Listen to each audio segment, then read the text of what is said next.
By Sunday morning, the plan was set in motion. Mark had spent most of the night fine-tuning Zen Crusher and coordinating with his friends to ensure everything would go smoothly. He wasn't just hosting a random gathering. This was going to be an event, a spectacle designed to shake Karen's yoga retreat to its core. Word about Operation Loud and Proud had spread like wildfire through social media, thanks to a few posts Mark made late at night. By dawn, curious neighbors were already buzzing with anticipation. The first trucks began rolling in shortly after sunrise. They came from all directions, some driven by Mark's close friends, others by local gearheads who couldn't resist the chance to join in on the chaos.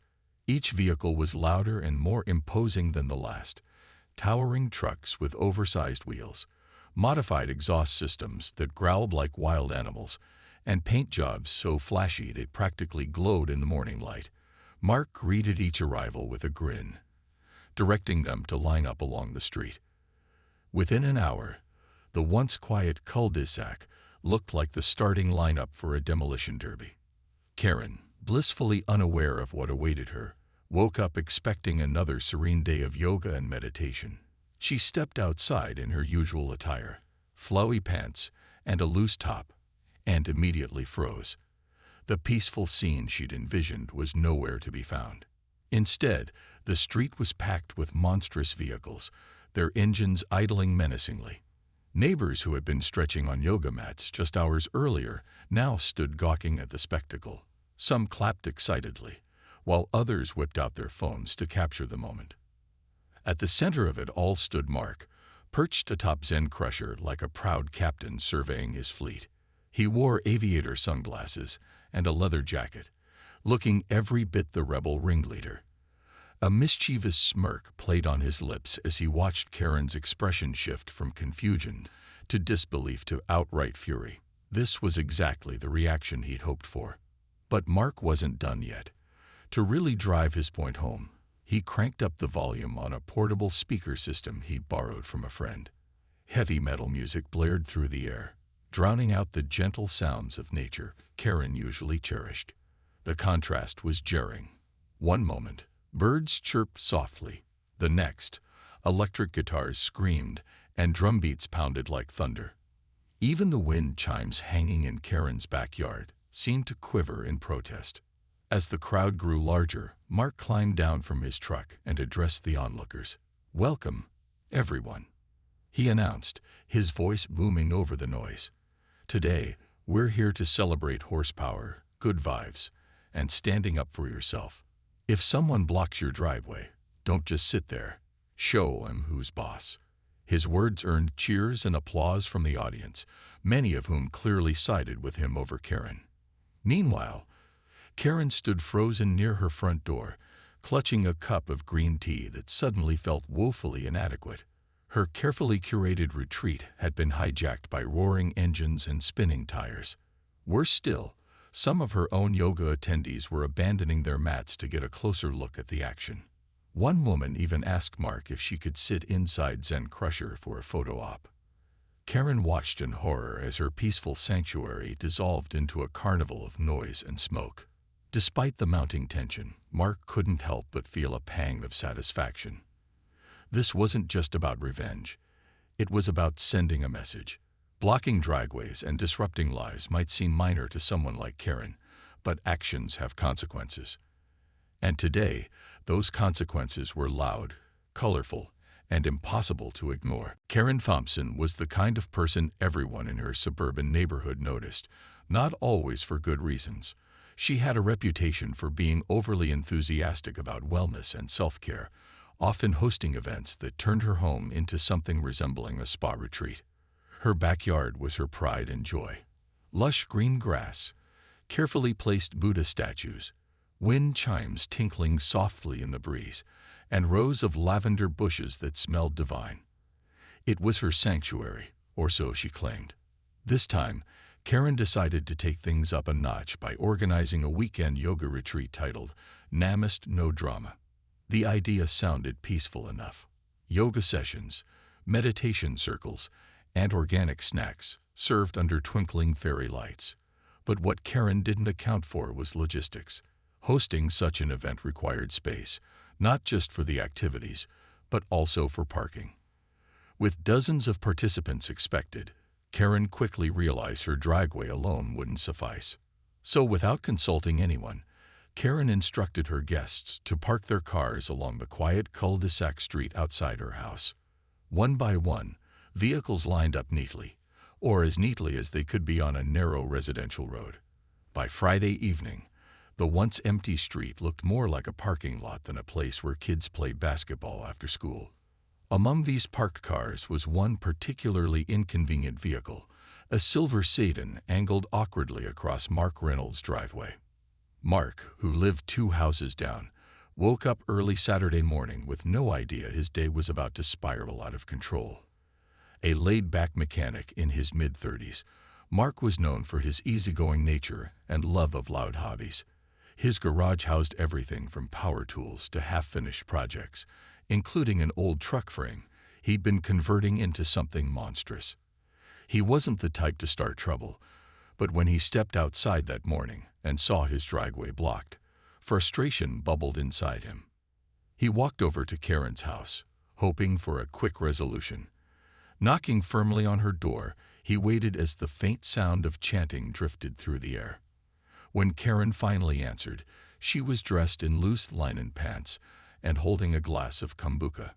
Her serene smile faltered slightly when Mark explained the situation. "I'm sorry," she said breezily, sipping her drink. "It's just for today. Can't you use the back alley or something?" Mark blinked at her nonchalant response. Use the back alley? Sure, if he wanted to navigate potholes and risk scraping the bottom of his car. He tried reasoning further, explaining how blocking driveways wasn't exactly neighborly behavior, but Karen brushed him off again. "Relax, Mark," she said with a dismissive wave. "It's all part of creating positive energy." Positive energy. Mark stood there for a moment, dumbfounded. Positive energy didn't pay bills or get him to work on time. As he walked back home, fuming silently, he couldn't help but notice the growing number of people setting up yoga mats on the street.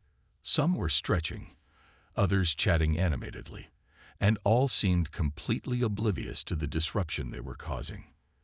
By noon, Mark's irritation had reached its peak. Not only was his driveway still blocked, but the entire street felt overrun. The hum of conversation mixed with the occasional ding of a meditation app timer created a bizarre atmosphere. Mark retreated to his garage, slamming the door behind him. If Karen wanted peace and harmony, maybe it was time to give her a taste of something entirely different. Something loud. Something unforgettable. As the hours ticked by, Mark's frustration simmered like a pot about to boil over. He tried calling the number on the silver sedan parked in front of his driveway, but no one answered. He left a polite voicemail, then a less polite text message. But still, nothing happened. The car sat there, stubborn and immovable, as if mocking him. Meanwhile, Karen's yoga retreat showed no signs of slowing down. In fact, it seemed to be gaining momentum. By mid-morning, the street had transformed into something unrecognizable.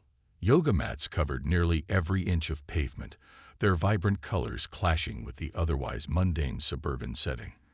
Participants moved gracefully through sun salutations while soft instrumental music played from portable speakers scattered around. Occasionally, someone would ring a bell or clap wooden blocks together, creating a soundscape that was supposed to evoke tranquility, but only grated on Mark's nerves. He peeked outside again, watching as Karen flitted between her guests like some kind of self-appointed guru. Dressed in flowing white clothing, she handed out cucumber water and offered encouraging words to those struggling with complicated poses. To Mark, it all felt performative, like she cared more about looking enlightened than actually being considerate of others. What really pushed him over the edge, though, was when he saw Karen chatting with another neighbor. She laughed lightly, gesturing toward Mark's house as if sharing a joke. Was she talking about him? Making light of his predicament? Mark couldn't be sure, but the thought sent a fresh wave of anger coursing through him. How could she act so oblivious to the inconvenience she'd caused? Determined to channel his frustration into something productive, Mark retreated to his garage. It wasn't just any ordinary garage. It was his personal workshop, a place where he spent countless hours tinkering with machines and bringing ideas to life. Right now, his biggest project sat waiting for attention. An old truck frame he'd been converting into a monster truck. He called it Zen Crusher, though until today, the name had been more playful than purposeful. Standing in front of the massive vehicle, Mark let his mind wander. If Karen wanted peace and quiet, maybe it was time to introduce a little chaos. A grin slowly spread across his face as inspiration struck. Why not throw a counter-event of his own? Something loud, bold, and impossible to ignore. Something that would make Karen regret ever dismissing his concerns. The idea took shape quickly. Mark grabbed his phone and started texting friends who shared his passion for motorsports. "Hey, you free tomorrow?" he typed. "I'm hosting a monster truck rally outside my place. Bring your rigs, we're gonna have some fun." Within minutes, responses poured in. His buddy Jake replied instantly, "Say no more. Count me in." Another friend promised to bring his souped-up pickup truck, complete with smokestacks and spinning rims. Word spread fast, and soon, even people Mark barely knew were asking if they could join in. Feeling energized, Mark turned his focus back to Zen Crusher. The truck was far from finished, but it was close enough to work for a demonstration. He rolled up his sleeves and got to work, tightening bolts, adjusting hydraulics, and giving the body a quick coat of metallic paint. By the time night fell, the once rickety frame had transformed into a gleaming beast on wheels. As he stood back to admire his handiwork, Mark allowed himself a small chuckle. Tomorrow, Karen's peaceful retreat would meet its match. He imagined the look on her face when the first engine roared to life, shattering the illusion of serenity she'd worked so hard to create. For the first time all day, Mark felt a sense of control returning. Sure, blocking his driveway was rude, but turning the tables with a full-blown monster truck spectacle, that was downright poetic justice. The monster truck rally was in full swing by late morning, and the energy on the street was electric.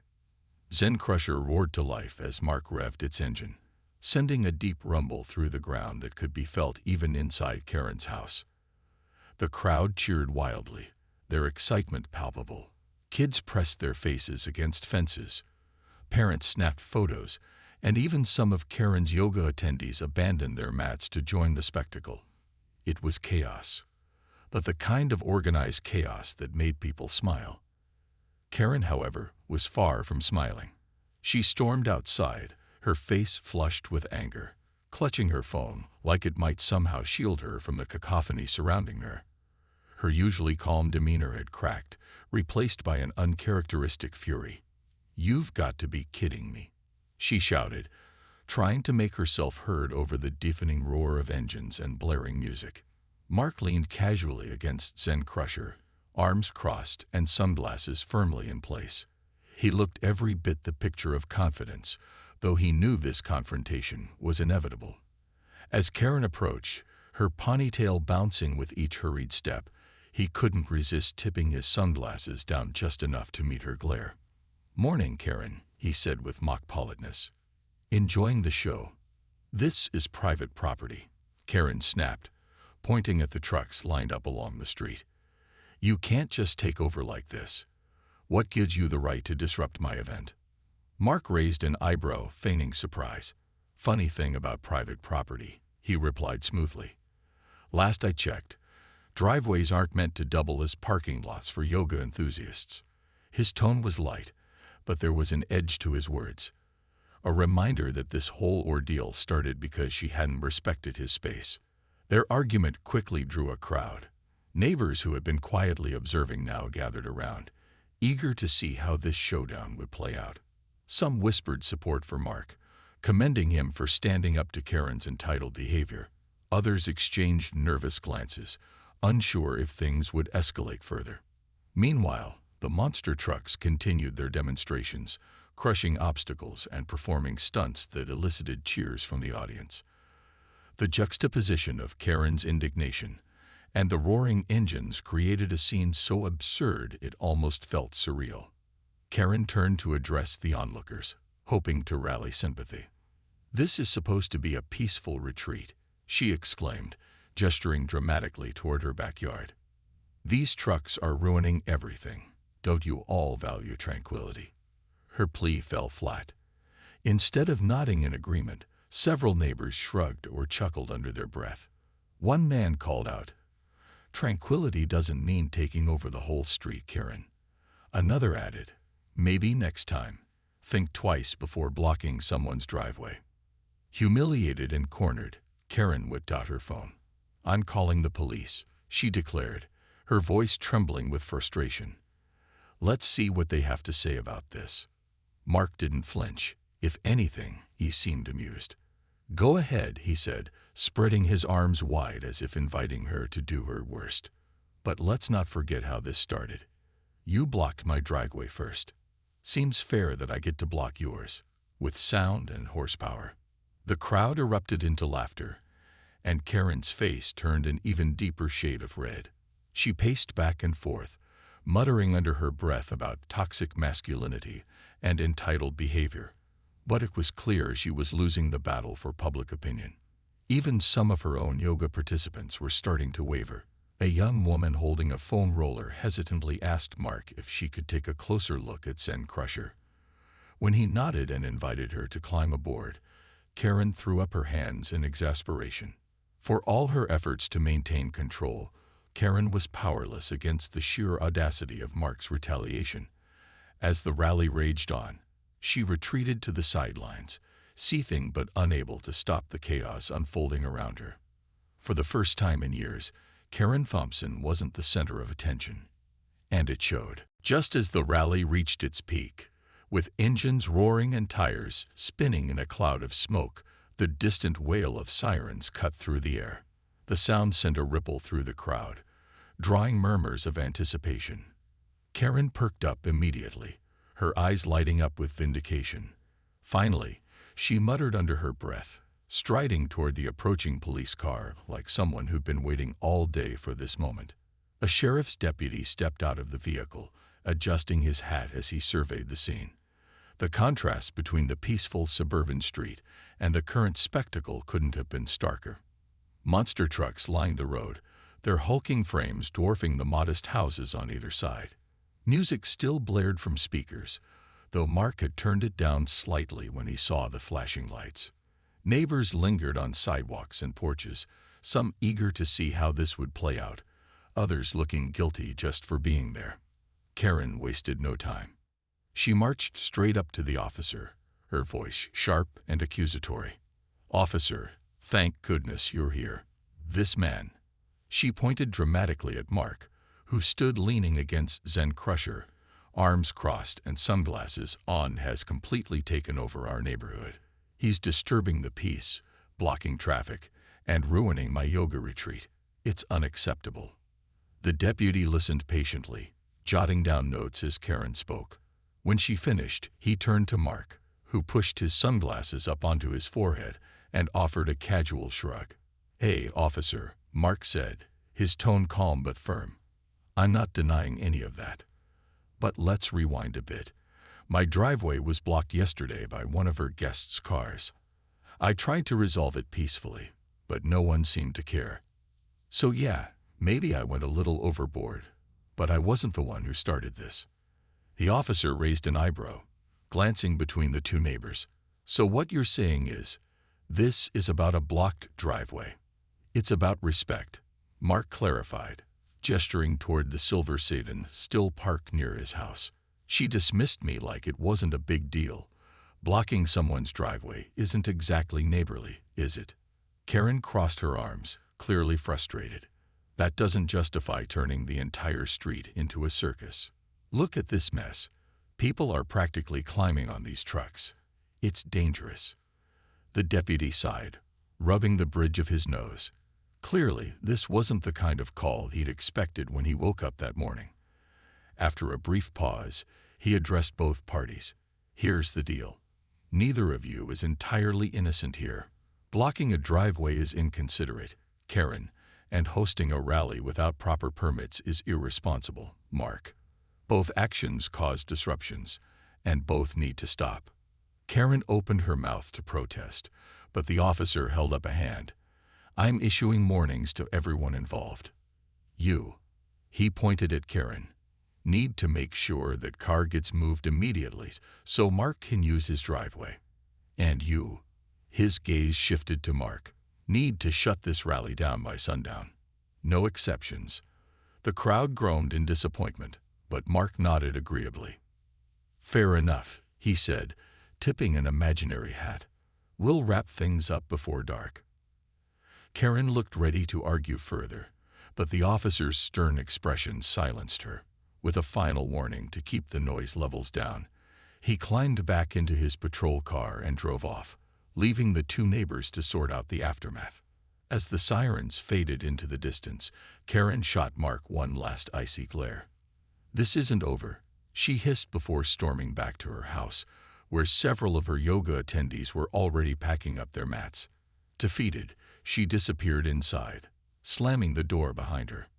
Mark, meanwhile, couldn't resist a small victory grin.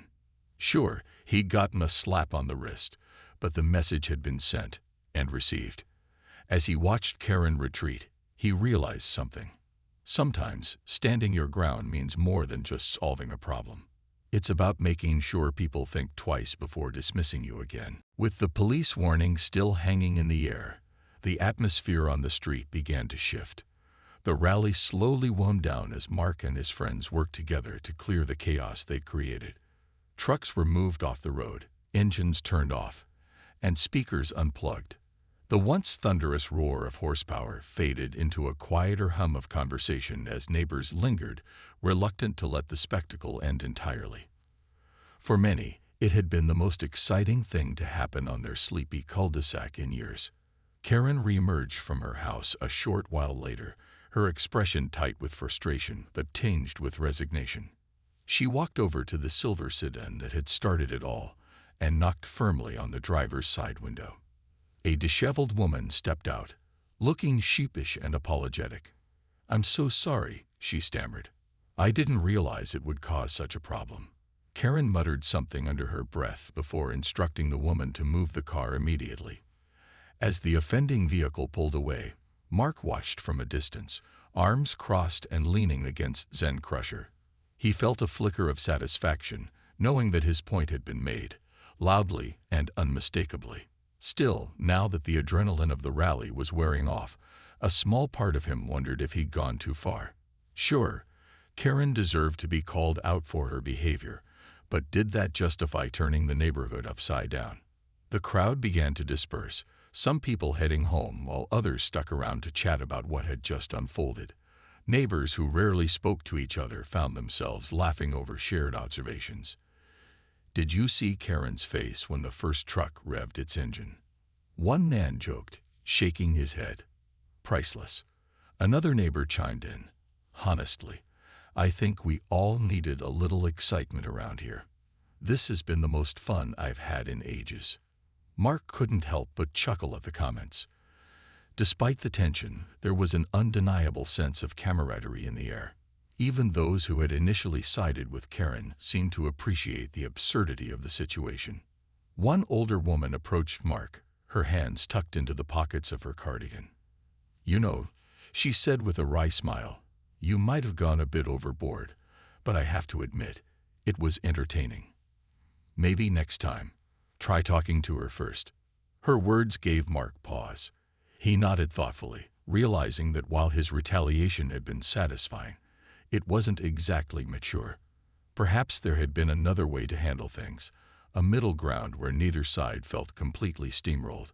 Still, as much as he reflected on his actions, he couldn't deny that Karen's dismissive attitude had played a role in escalating the conflict. If she'd taken his concerns seriously from the start, none of this would have happened. By late afternoon, the street returned to its usual quiet state. The only evidence of the day's events were tire marks on the pavement and a few scattered flyers advertising yoga retreats. Karen, meanwhile, hacked up her mats and decorations earlier than planned, clearly eager to put the whole ordeal behind her. As she loaded supplies into her car, she muttered under her breath about toxic masculinity and entitled behavior, though no one paid much attention anymore. That evening, as the sun dipped below the horizon, Mark sat on his front porch, sipping a soda and reflecting on the day. Zen Crusher stood proudly in his driveway, a testament to both his creativity and his stubbornness. Despite everything, he couldn't shake the feeling that this incident had changed something, not just between him and Karen, but within the neighborhood itself. People who had kept to themselves were suddenly more open, sharing jokes and stories about the rally. Even Karen's yoga attendees seemed friendlier, waving goodbye as they left. As darkness fell, Mark leaned back in his chair, staring up at the stars. He knew life in the cul-de-sac wouldn't stay dramatic forever. Tomorrow, things would return to normal, or as normal as they could be after a monster truck rally brought everyone together in unexpected ways. But for now, he allowed himself a moment of quiet pride. Sometimes, standing your ground, even in the loudest way possible, could lead to surprising outcomes. In the days that followed, life in the cul-de-sac returned to its usual rhythm, but not without some noticeable changes. The monster truck rally had left an indelible mark on the neighborhood, sparking conversations and forcing both Karen and Mark to reflect on their actions. While tensions still lingered between them, the incident served as a turning point for everyone involved. Karen, once the queen of serenity, found herself questioning her approach to hosting events. She realized that her desire for peace and harmony had unintentionally disrupted others' lives. Blocking driveways and taking over public spaces wasn't exactly neighborly behavior, no matter how noble her intentions might have been. Determined to make amends, she began organizing smaller, more considerate gatherings. Instead of sprawling yoga retreats, she invited just a few close friends over for quiet meditation sessions in her backyard.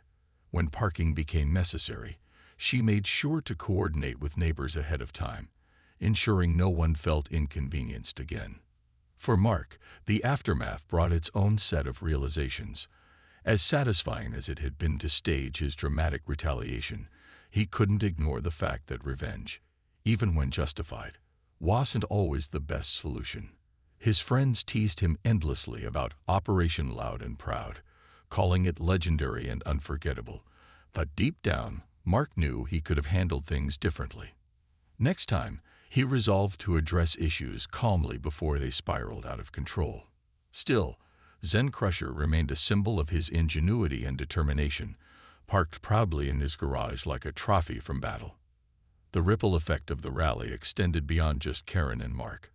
Neighbors who had previously kept to themselves started interacting more frequently, drawn together by the shared memory of that chaotic yet oddly unifying day. Conversations at mailboxes or during evening walks often circled back to the event. Remember when Mark revved that engine so loud the windows rattled? Or, did you see Karen's face? Priceless. These moments fostered a sense of community that hadn't existed before. Even kids in the neighborhood began playing outside more, inspired by the spectacle of big trucks and roaring engines. A few weeks later, a community meeting was held to discuss general neighborhood concerns. It was here that Karen and Mark finally exchanged awkward apologies. Standing near the front of the room, Karen cleared her throat and addressed the attendees. "I want to acknowledge that my recent yoga retreat caused some disruptions," she admitted, glancing briefly at Mark. "To those affected, I apologize. Moving forward, I'll be more mindful of how my events impact others." Mark nodded, appreciating the effort. When it was his turn to speak, he offered a sheepish grin. "And I guess I owe an apology too," he said, scratching the back of his neck. "While blocking my driveway wasn't cool, hijacking the street with monster trucks probably wasn't the mature response. Let's call it even." The room erupted in laughter, easing the tension between them. Though their relationship would never be particularly close, there was mutual respect now, a silent agreement to coexist peacefully. As weeks turned into months, the neighborhood settled into a new kind of normalcy. Karen continued her wellness pursuits, albeit on a smaller scale, while Mark worked on finishing projects in his garage.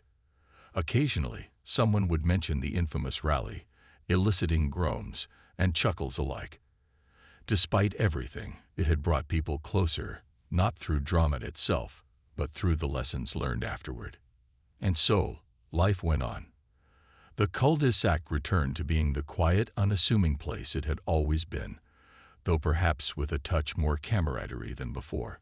After all, nothing bonds a community quite like surviving a monster truck rally and living to laugh about it.